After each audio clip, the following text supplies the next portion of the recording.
हमारी आज की वीडियो है बैंक रेट और रेपो रेट के बारे में। दोनों के बीच में डिफरेंस क्या है। बैंक रेट और रेपो रेट दोनों ही सेंट्रल बैंक से रिलेटेड होती हैं। सेंट्रल बैंक 1935 में एस्टेब्लिश हुआ था, ठीक है। उस टाइम पे क्या था कि अगर किसी भी कमर्शियल बैंक को कोई भी लिक्विडिटी क्रंच फेस करने होते हैं या लिक्विडिटी क्राइसिस फेस करने होते हैं तो कमर्शियल बैंक सेंट्रल बैंक से लोन ले सकता था। कमर्शियल बैंक सेंट्रल बैंक से जिस rate commercial bank central bank से जो लोन देता था उसको हम 6 महीने से लेके 1 साल तक इशू कर सकते थे, ठीक है। तो जिस रेट ऑफ इंटरेस्ट पे सेंट्रल बैंक कमर्शियल बैंक को लोन देता था उसको हम बोलते थे बैंक रेट। बैंक रेट किस लिए यूज होती थी? पहले बैंक रेट यूज होती थी टू कंट्रोल मॉनेटरी पॉलिसी। जो भी मॉनेटरी पॉलिसी है उसको कंट्रोल करने के लिए बैंक रेट यूज होती थी। मतलब रिसेशन डिप्रेशन ये जो भी सिचुएशन को दूर करने के लिए बैंक रेट यूज होती थी। अब जो बैंक रेट है उसका इफेक्ट कमर्शियल बैंक के रेट ऑफ इंटरेस्ट पे भी पड़ता था। जो कमर्शियल बैंक लोन देता था पब्लिक को उसकी रेट ऑफ इंटरेस्ट भी किस पे डिपेंड करती थी? बैंक रेट पे। अगर बैंक रेट इंक्रीज हो जाती है तो जो आम पब्लिक को रेट ऑफ इंटरेस्ट पे लोन मिलता है तो वो भी इंक्रीज हो जाता। अगर बैंक रेट डिक्रीज हो जाती है तो जो आम पब्लिक को लोन मिलता है वो भी कम इंटरेस्ट रेट पे मिलता था। तो it became the reference rate for all other lending rate in the economy। Economy में जो भी रेट ऑफ इंटरेस्ट फिक्स होता था लोन के लिए तो उसके लिए रेफरेंस रेट क्या हो गया था? बैंक रेट, ठीक है। लेकिन ईयर 2000 में, इन द ईयर 2000, जो गवर्नमेंट है उन्होंने एलएएफ को इंट्रोड्यूस करा, लिक्विडिटी एडजस्टमेंट फैसिलिटी को इंट्रोड्यूस करा। इसमें दो रेट ऑफ इंटरेस्ट इंट्रोड्यूस हुई, रेपो रेट और रिवर्स रेपो रेट, ठीक है। ईयर 2000 से पहले रेपो रेट और रिवर्स रेपो रेट का कंसेप्ट था ही नहीं। सिर्फ एक रेट ऑफ इंटरेस्ट थी, वो थी बैंक रेट। ईयर 2000 में जो रिवर्स रेपो रेट और repo rate interest reverse repo rate introduce हुई, इसका एम क्या था बच्चों? इसका एम था शॉर्ट टर्म नीड्स को पूरा करना, ठीक है। जबकि जो ये बैंक रेट था, बैंक रेट का एम क्या था? बैंक रेट का एम था लॉन्ग टर्म नीड्स को पूरा करना। तो जो बैंक है, बैंक की काफी रिक्वायरमेंट ऐसी होती थी जो शॉर्ट टर्म के लिए होती थी, लॉन्ग टर्म के लिए नहीं होती थी। लेकिन कमर्शियल बैंक के पास कोई ऑप्शन नहीं था कि सेंट्रल बैंक से अगर उसको लोन चाहिए तो शॉर्ट टर्म के लिए वो लोन ले सके। अब ये जो रेपो रेट और रिवर्स रेपो रेट थी, इसके क्या बेनिफिट थे? कुछ ना कुछ तो फायदे होंगे ना, तभी तो बैंक रेट के साथ में इसको भी इंट्रोड्यूस करा। अदरवाइज बैंक रेट से तो लोन ले ही रहे थे कमर्शियल बैंक। ये कॉस्ट इफेक्टिव थी। कॉस्ट इफेक्टिव किस लिए थी? क्योंकि इसकी रेट ऑफ इंटरेस्ट लोअर होती थी, कम रेट ऑफ इंटरेस्ट होती थी। शॉर्ट टर्म के लिए जब भी लोन मिलता है बच्चों वो हमेशा कम इंटरेस्ट रेट पे मिलता है। लॉन्ग टर्म जितना लॉन्ग टर्म होगा लोन का उतना ही ज्यादा रेट ऑफ इंटरेस्ट उसका इंक्रीज होता जाएगा। Interest rate depends on market condition. जो रेट ऑफ इंटरेस्ट है वो किस पे डिपेंड करता है? मार्केट की कंडीशंस पे डिपेंड करता है। अगर मान लो मार्केट में रिक्वायरमेंट ज्यादा है तो रेट ऑफ इंटरेस्ट थोड़ा बढ़ जाएगा, मार्केट में रिक्वायरमेंट कम है तो रेट ऑफ इंटरेस्ट कम हो जाएगा। तो इंटरेस्ट रेट जो रेपो रेट और रिवर्स रेपो रेट है वो किस चीज पे डिपेंड करता है? मार्केट कंडीशन पे। और bank can take advantage of change in interest rate, ठीक है। शॉर्ट टर्म के लिए है तो ये जो रिव्यू है इसका वो भी जल्दी जल्दी होता है। Every 15 days bank has to maintain reserve ratio. हर 15 दिन में क्या करना पड़ता है? जो कमर्शियल बैंक है ना उसको रिजर्व रेशो मेंटेन करनी पड़ती है। मतलब एसएलआर और सीआरआर, एसएलआर और सीआरआर की रिपोर्ट उसको कमर्शियल बैंक सेंट्रल बैंक को देनी होती है कि उसके पास इतना कैश अवेलेबल है कि नहीं है, ये रेशियो उसने मेंटेन की है कि नहीं की है। अब जो एसएलआर और सीआरआर अगर अभी आपको नहीं आता है तो इसको होल्ड पे रख देना, ये एक अलग से टॉपिक आएगा तो उसमें आपको समझ आएगा एसएलआर और सीआरआर क्या होता है। अभी शॉर्ट में बता देती हूँ। एसएलआर और सीआरआर रिजर्व रेशियो होती है, लिक्विडिटी रिजर्व रेशियो। इसमें कुछ एक कैश कमर्शियल बैंक को अपने पास रखना पड़ता है, ठीक है। तो जितने भी उसके पास पैसा डिपॉजिट होता है सारे का लोन नहीं कर पाता, कुछ एक पैसा कमर्शियल बैंक अपने पास कैश की फॉर्म में रखता है। तो वो जो होती है रेशियो वो होती है एसएलआर और सीआरआर। और हर 15 डेज में रिजर्व बैंक को रिपोर्ट भेजनी पड़ती कि उसके पास ये इतना कैश है कि नहीं है। Increase in cash withdrawal demand, कई बार क्या होता है, कोई कोई टाइम ऐसा आता है जबकि ज्यादा कैश विड्रॉ होता है, ठीक है, उतना कैश कमर्शियल बैंक के पास होता नहीं है। तो कमर्शियल बैंक को बहुत ही कम टाइम पीरियड के लिए उतना कैश चाहिए होता है, तो कमर्शियल बैंक क्या कर सकता है, सेंट्रल बैंक से लोन ले सकता है शॉर्ट टाइम पीरियड के लिए, है ना। ईयर 2000 से पहले तो शॉर्ट टाइम लोन का कंसेप्ट था ही नहीं। ईयर 2000 के बाद में शॉर्ट टाइम लोन का कंसेप्ट इंट्रोड्यूस हुआ था। अब रेपो रेट या रिवर्स रेपो रेट दोनों में डिफरेंस होता है। रेपो रेट जिसपे सेंट्रल बैंक कमर्शियल बैंक को लोन देता है, और रिवर्स रेपो रेट कौन सी होती है जिसपे कमर्शियल बैंक सेंट्रल बैंक को लोन देता है। इनका डिफरेंस अलग वीडियो में करेंगे। Effect of short term loan will be more on lending rates as compare to long term borrowing.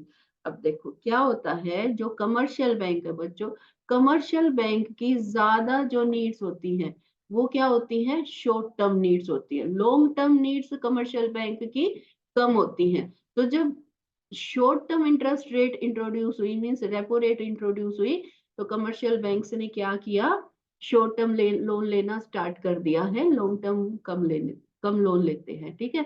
तो शॉर्ट टर्म लोन का जो है वो लेंडिंग रेट्स पे ज्यादा इफेक्ट पड़ने लग गया as compare to long term borrowings. That's why RBI choose short-term lending rate as a key monetary policy tool। जो सबसे मेन मॉनेटरी पॉलिसी टूल है ना, वो आरबीआई ने किसको बना दिया, रेपो रेट को, है ना। इससे पहले जब रेपो रेट इंट्रोड्यूस हुआ, रेपो रेट इंट्रोड्यूस होने से पहले जो की मॉनेटरी पॉलिसी टूल क्या था, बैंक रेट था। अब रेपो रेट की मॉनेटरी पॉलिसी टूल हो गया। इसका मतलब क्या है कि कहीं ना कहीं पे बैंक रेट की इंपॉर्टेंस कम हो गई, ठीक है। बैंक रेट की इंपॉर्टेंस कम हो गई, लेकिन फिर भी कुछ एक पॉइंट्स ऐसे हैं जहां पे बैंक रेट ही यूज होती है, ठीक है। After the introduction of LAF in year 2000 as primary policy tool for monetary policy in India, the significance of bank rate has diminished। कम हुई है, खत्म नहीं हुई है, ठीक है। तो वही पॉइंट मैंने अभी बताया था कि जब से रेपो रेट इंट्रोड्यूस हुआ, बैंक रेट की सिग्निफिकेंस थोड़ी सी कम हो गई थी, लेकिन फिर भी बैंक रेट यूज होता था। किसके लिए, दो पर्पसेस के लिए यूज होता था, ठीक है। कौन से पर्पस हैं, सबसे पहला पर्पस है रीडिस्काउंटिंग रेट और पेनल्टी रेट। अब रीडिस्काउंटिंग रेट और पेनल्टी रेट क्या होता है, रीडिस्काउंटिंग रेट का मतलब है बच्चों, सपोज करो एक कोई ए है और उसने सामान बेचा है बी को, ये है बी और ये है ए। सपोज करो ए ने सामान बेच दिया बी को 1 लाख रुपए का, ठीक है। अब ये 1 लाख रुपया जो है बी ने ए को पे करना है, लेकिन बी के पास 1 लाख रुपया पे करने के लिए नहीं है। तो बी क्या करेगा, बी एक बिल्स ऑफ एक्सचेंज इशू करेगा। बी क्या करेगा, बी एक बिल ऑफ एक्सचेंज इशू करेगा और उस बिल ऑफ एक्सचेंज को कमर्शियल बैंक को दे देगा, ठीक है। डिस्काउंट करा लेगा, 11th क्लास अकाउंटेंसी में करा ना बिल्स ऑफ एक्सचेंज चैप्टर। तो ये क्या करेगा, एक डॉक्यूमेंट इशू करेगा इसके नाम पे कि जितना भी टाइम पीरियड होगा, 2 मंथ 3 मंथ जो भी टाइम पीरियड होगा, उतने टाइम पीरियड के लिए ये एक बिल ऑफ एक्सचेंज इशू करेगा। और वो बिल ऑफ एक्सचेंज क्या करेगा, अब इसके पास तो पैसे है नहीं इसको पे करने के लिए, तो ये क्या करेगा, वो बिल ऑफ एक्सचेंज इसको दे देगा और फिर उस बिल ऑफ एक्सचेंज को, जो हमारा बिल ऑफ एक्सचेंज है, उसको हम डिस्काउंट करा लेंगे कमर्शियल बैंक से। सपोज करो commercial bank bill of exchange था 1 लाख रुपए का, कमर्शियल बैंक डिस्काउंटिंग चार्जेस काट के 90,000 पे कर देगा इस बिल ऑफ एक्सचेंज के बदले में। अब ये जो है इसको पेमेंट हो जाएगी, ठीक है, 90,000 इसको यहाँ से पे हो जाएंगे, प्लस जो 10,000 है वो ये बी जो है अपने पास से इसको कर देगा।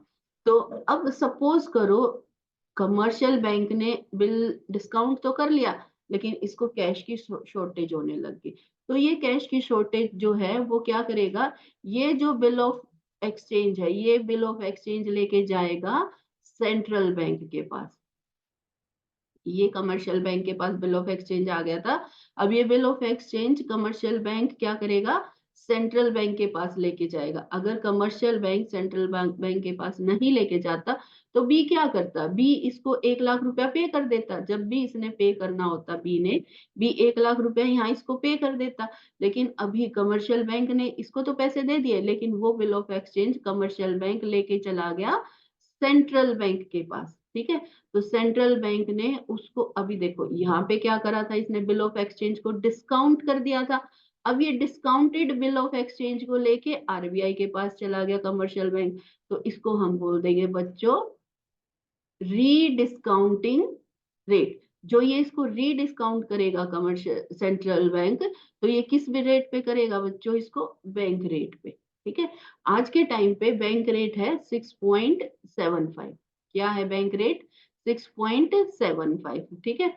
तो 1 लाख रुपए में से, 1 लाख रुपए का है ना ये बिल ऑफ एक्सचेंज, 1 लाख रुपए में से 6,750 ये डिस्काउंट चार्जेस काट के कितना पे कर देगा कमर्शियल बैंक को, ये पे कर देगा कमर्शियल बैंक को 93,250। 93,250 कमर्शियल बैंक को पे कर देगा, ठीक है। तो कमर्शियल बैंक ने 90,000 किसको पे करे थे बिल ऑफ एक्सचेंज के बदले में ए को, अब 93,250 कमर्शियल बैंक को मिल गए। तो ये होता है बच्चों रीडिस्काउंटिंग रेट, ठीक है।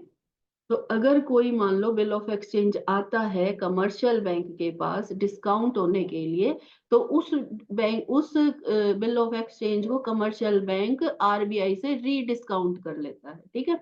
तो यहाँ पे कुछ प्रॉफिट ये आरबीआई कमा लेता है और कुछ प्रॉफिट इसको कमर्शियल बैंक को मिल जाता है। तो एक तो ये काम होता है रीडिस्काउंटिंग रेट जो होती है उसके लिए बैंक रेट यूज होती है। और दूसरा क्या है, पेनल्टी रेट। पेनल्टी रेट क्या होती है बच्चों, कि जो कमर्शियल बैंक है उसको हर 15th डे पे सीआरआर और एसएलआर की रिपोर्ट जो है वो आरबीआई को भेजनी पड़ती है। It is mandatory for every commercial bank to fulfil CRR and SLR requirements, ठीक है। एवरी फोर्टनाइट मीन्स हर 15 दिन में report of CRR and SLR is to be submitted to RBI by commercial bank। Commercial bank ने क्या करना होता है, हर 15 दिन में सीआरआर और एसएलआर की जो रिपोर्ट है वो आरबीआई को सबमिट करनी पड़ती है। If commercial bank is not able to fulfil CRR and SLR requirement means commercial bank के पास कुछ कैश की कमी आ रही है सीआरआर और एसएलआर को मेंटेन करने के लिए, तो आरबीआई क्या करता है, कमर्शियल बैंक पे पेनल्टी चार्ज करता है, ठीक है। तो वो जो पेनल्टी होती है उसकी रेट क्या होती है, बैंक रेट प्लस X%। ये X% जो होता है ये कुछ भी हो सकता है, ये कौन डिसाइड करता है, ये आरबीआई डिसाइड करता है, ठीक है। तो बैंक रेट पेनल्टी रेट के जैसे भी यूज होता है, और बैंक रेट है वो रीडिस्काउंटिंग रेट के जैसे भी यूज होता है। अब इससे जो मेन की डिफरेंस निकल के आए हैं बच्चों इसमें, वो की डिफरेंसेस क्या क्या है, वो की डिफरेंसेस हैं। सबसे पहला डिफरेंस इसकी डेफिनेशन में आ जाएगा ना, है ना। Definition, the bank rate is the rate at which the central bank lends fund to commercial bank for long term period, ठीक है। तो बैंक रेट क्या है, bank rate is the rate at which the central bank lends fund to commercial banks for long term period, ठीक है। On the other hand, you can see repo rate is when the central bank lends to commercial bank for short term period, ठीक है। एक दिन के लिए भी हो सकता है, ठीक है। तो बैंक रेट और रेपो रेट की डेफिनेशन के बीच में कोई डिफरेंस नहीं है बच्चों, दोनों की डेफिनेशन सेम है, सिर्फ एक डिफरेंस है लॉन्ग टर्म और शॉर्ट टर्म का, ठीक है। नेक्स्ट है टर्म, दूसरा, ये शॉर्ट लॉन्ग टर्म के लिए होता है। जो बैंक रेट होती है, बैंक रेट किस लिए होती है, लॉन्ग टर्म के लिए होती है, कुछ महीनों के लिए लगा लो या ईयर्स के लिए भी लगा लो, ठीक है। लेकिन जो रेपो रेट होती है वो होती है शॉर्ट टर्म के लिए, मतलब फ्यू डेज, एक दिन के लिए भी हो सकता है लोन, ठीक है। की गोल्स, बैंक रेट का सबसे एम गोल क्या है, लॉन्ग टर्म मॉनेटरी रिक्वायरमेंट को पूरा करना, ठीक है। और RBI offer short term loan at the repo rate, the prime goal is to cater to the short term financial need, ठीक है। गोल क्या होता है, बैंक रेट का गोल होता है लॉन्ग टर्म फाइनेंशियल नीड्स को पूरा करना, लॉन्ग टर्म फाइनेंशियल नीड्स को पूरा करना। और ऑन द अदर हैंड जो रेपो रेट है उसका एम क्या होता है, शॉर्ट टर्म फाइनेंशियल नीड्स को पूरा करना, ठीक है। रेट, जो बैंक रेट होती है वो यूजुअली हायर होती है, किससे, रेपो रेट से। Repo rate is lower than bank rate and bank rate is higher than repo rate.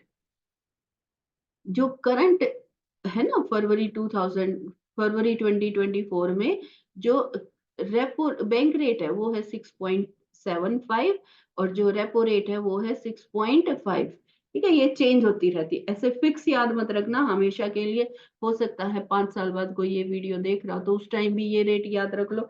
हमेशा जो रेट्स होते हैं, रेट्स आपको कंफर्म करने हैं बच्चों, हर जब भी जिस भी सेशन में आप पढ़ रहे हो उस सेशन में आपको ये जो करंट रेट है, बैंक रेट और रेपो रेट, इसको रिवाइज कर लेना है। नेक्स्ट डिफरेंस है सिक्योरिटी, ठीक है।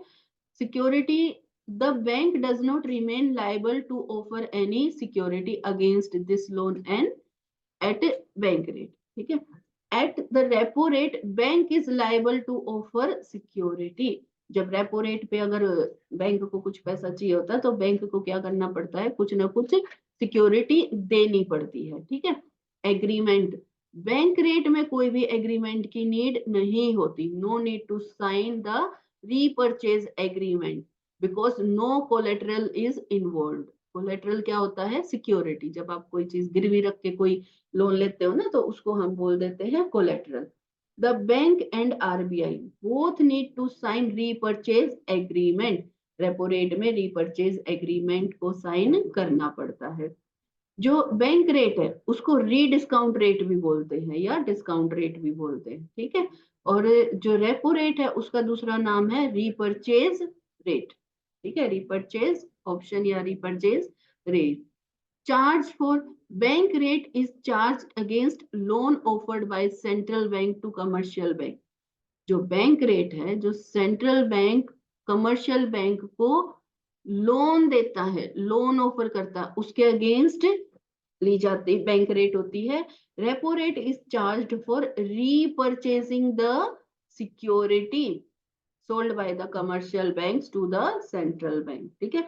ये एक तरीके का लोन होता है, लेकिन इसमें क्या होता है बच्चों, रेपो रेट में क्या होता है, आप सिक्योरिटी देते हो सेंट्रल बैंक को, तो उस सिक्योरिटी को आप एक तरीके से रीपरचेज करते हो। जब आप लोन रीपे कर देते हो तो आपकी वो जो सिक्योरिटी है वो आपको वापस मिल जाती है, तो एक तरीके से आप क्या करते हो, रीपरचेज करते हो अपनी सिक्योरिटी को, ठीक है। तो जो बैंक रेट है वो है चार्ज्ड अगेंस्ट लोन और जो रेपो रेट है वो है charged for repurchasing the securities sold by commercial bank to central bank. Next है फ्रीक्वेंसी ऑफ रिव्यू, ठीक है। जो बैंक रेट होती है वो लेस फ्रीक्वेंट होती है, मींस उसमें चेंजेस जल्दी जल्दी नहीं होते हैं, ठीक है। बैंक रेट यूजुअली काफी टाइम के बाद चेंज होती है, लेकिन रेपो रेट जो होती है वो मोर फ्रीक्वेंटली चेंज होती है, ठीक है। Repo rate is typically reviewed more frequently to adjust to short term economic conditions. बहुत इंपॉर्टेंट टॉपिक है बच्चों, बहुत बार ये 3 नंबर या 4 नंबर में आ जाता है। इस वीडियो के अंदर हमने काफी सारे पॉइंट्स करे हैं, इसके कितने हैं, 5 10 पॉइंट करे हैं, ठीक है। इसमें से कोई भी 5 पॉइंट 12th के सीबीएसई के इको के बोर्ड के हिसाब से आप कोई भी 6 पॉइंट, 5 मत करना। आप कितने पॉइंट्स याद कर लेना, आप 6 पॉइंट्स याद कर लेना, ठीक है। 6 पॉइंट्स क्यों याद करने हैं, क्योंकि जो मैक्सिमम मार्क्स की वेटेज होती है ना, मैक्सिमम मार्क्स आ जाता है इको के अंदर, 6 मार्क का क्वेश्चन आ जाता है ना। तो 6 मार्क के क्वेश्चन में आपको 6 पॉइंट्स लिखने पड़ते हैं।